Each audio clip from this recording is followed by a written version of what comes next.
Dealey Plaza, site of John F. Kennedy's assassination, has the same layout as Hill Valley's Town Square. Dealey's Town Square envelops a clock tower courthouse amalgamation to perfectly entrain with Hill Valley's recreation of the courthouse clock tower. We can interpret the agitator bolt of lightning's assault on a passing motor vehicle as an antagonist bullet being thrust onto the motorcade.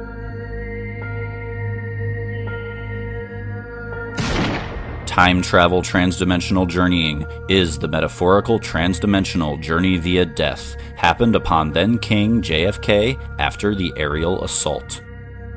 A severed head of JFK is secretly depicted in a storefront window of Hill Valley's Town Square, a position perfectly correspondent to the placement in Dealey Plaza where JFK loses his head.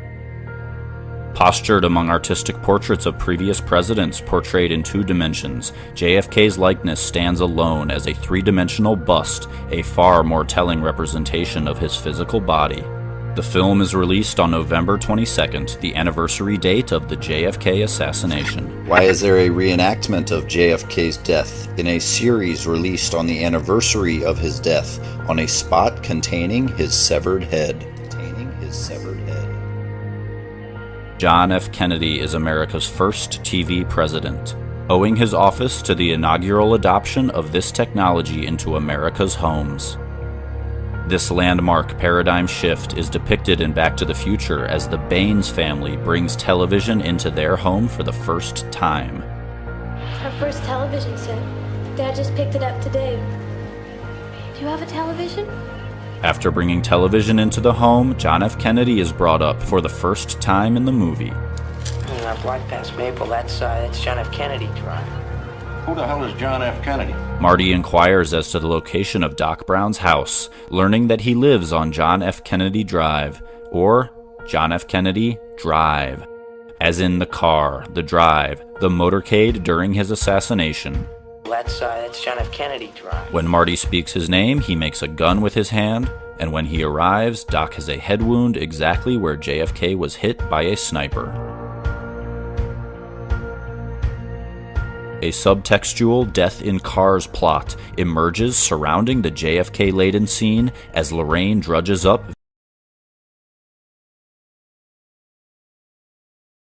vehicular manslaughter. Who the hell is John F. Kennedy? Mother, with Marty's parents out of town, don't you think he ought to spend the night? I mean, after all, Dad almost killed him with the car. Who the hell is John F. Kennedy? Killed him with the car. Killed him with the car. That's John F. Kennedy Drive. Killed him with the car.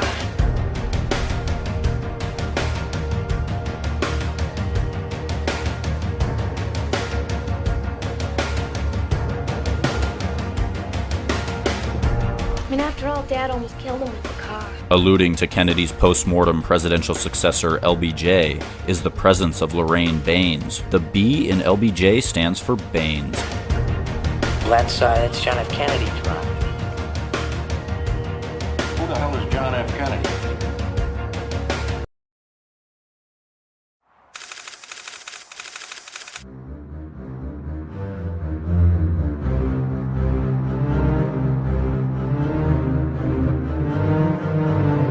Clandestinely concealed in this Hollywood classic is a prophetic prediction about the events of September 11th. Doc! I have to tell you about the future! I have to tell you about the future! Our first clue, the clock in the background secretly depicts the number 9/11, with the hour hand occupying the 9th window and the minute hand resting in the 11th window.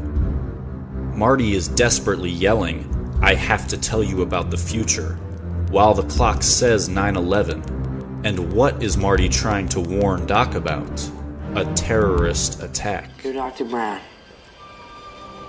the night that I go back in time, you will be shot by terrorists. He is warning about this attack, which won't occur until decades in the future. Holy shit!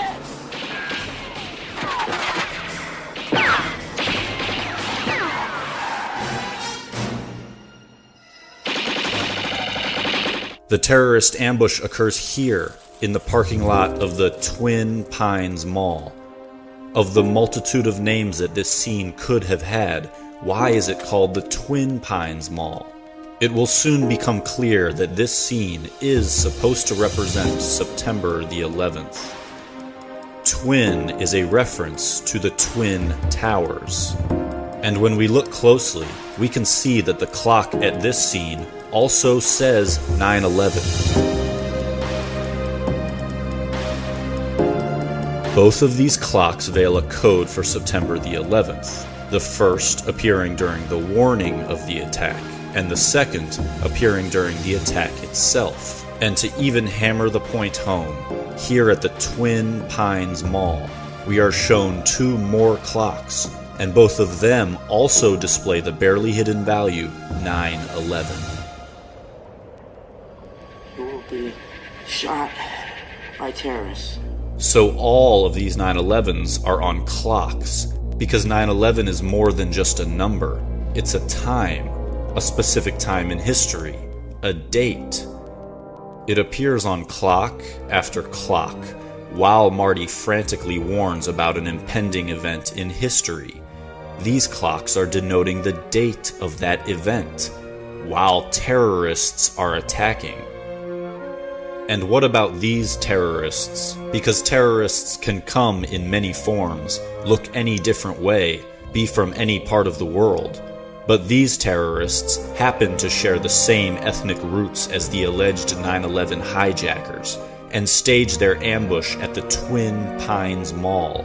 We can be certain that Twin is made to represent the Twin Towers, because after the terrorist attack occurs, the word twin is removed. Prior to the terrorist attack, there are twin monuments. After the terrorist attack, there is only one monument. There are no more twin towers, twin monuments, twin pines. They're gone. And a single monument takes their place. The single monument now at Ground Zero is the One World Trade Building. The twins are gone, and the lone, or one, now stands. It is incontrovertible that this film is riddled with 9/11 symbolism. But symbolism aside, what if there was a literal depiction of the Twin Towers that showed them collapsing? This in fact does occur in the movie. We will see it at Marty McFly's future house. I don't believe it. I live in Hilldale. This is great. Way to go. Marty, stay here. Change clothes. If I need you, I'll holler. Oh, come on, Doc. I want to check out my house. Please.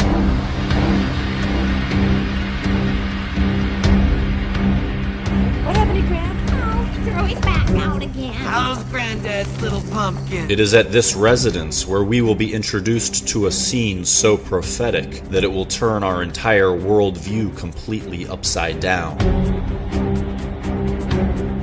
As are all other clues in this movie, the Twin Towers are discreetly hidden. You can only spot them by intently analyzing the background. I can't believe this window's still broken. Well, when the scene screen repairman... So it's official that in this movie littered with 9/11 symbolism, the Twin Towers themselves managed to make a secret appearance. And we know that the Twin Towers' presence is not an accident, because the rest of Manhattan Island also takes shape in this scene with the Statue of Liberty. Why is it here at all, and why is it hidden? Why would the director be compelled to hide a replica of Manhattan Island here in the McFly's living room? First, we should keep in mind that this movie surrounds a Middle Eastern terrorist attack with symbolic 9/11s, so the mere fact that the Twin Towers themselves also appear in this film is indescribably alarming. But it's not just their appearance that's alarming. If we alter our perspective by turning the scene upside down, we can illuminate what is being expressed. The towers are falling.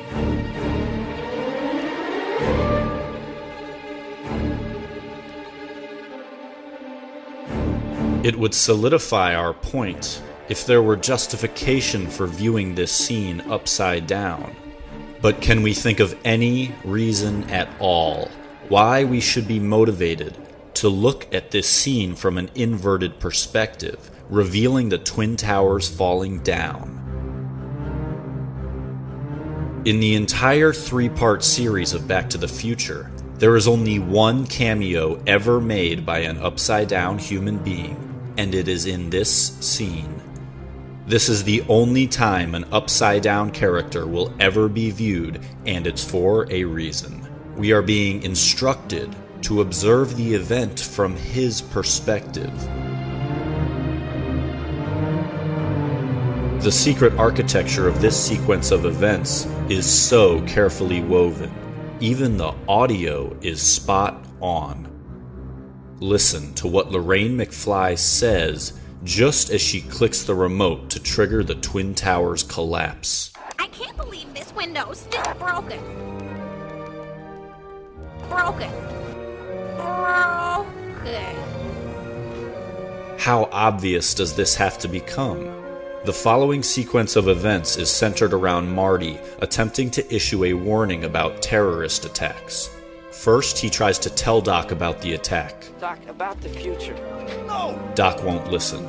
Then, he tries to write Doc a letter.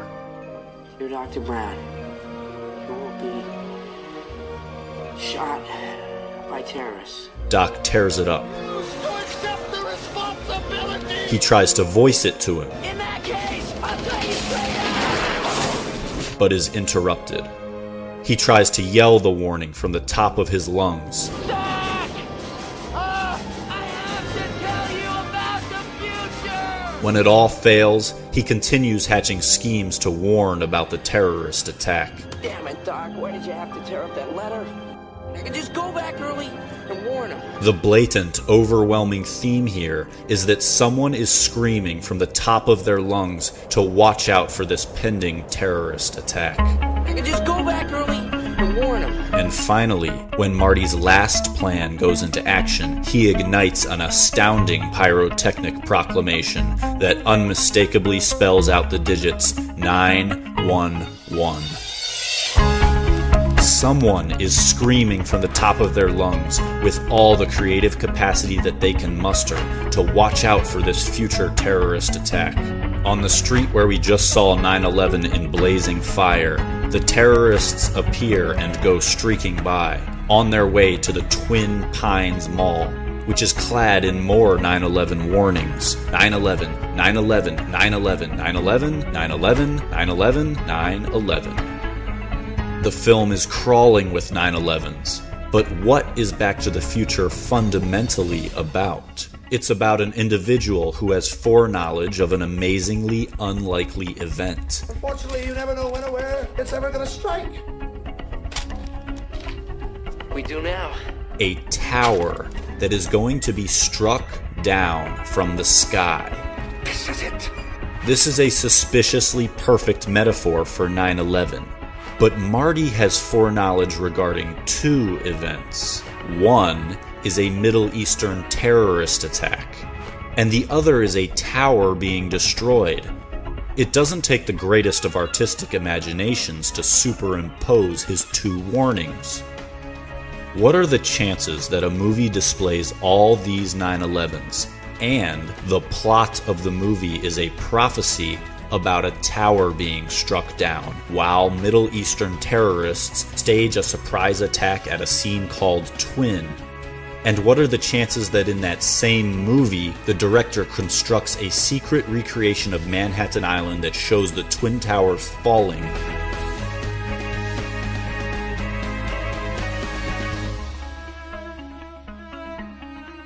But how does Marty know about this tower being destroyed?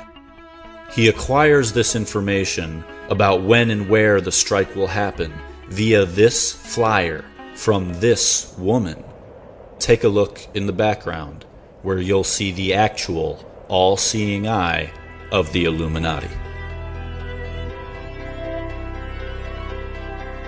You never know when or where it's ever gonna strike. We do now.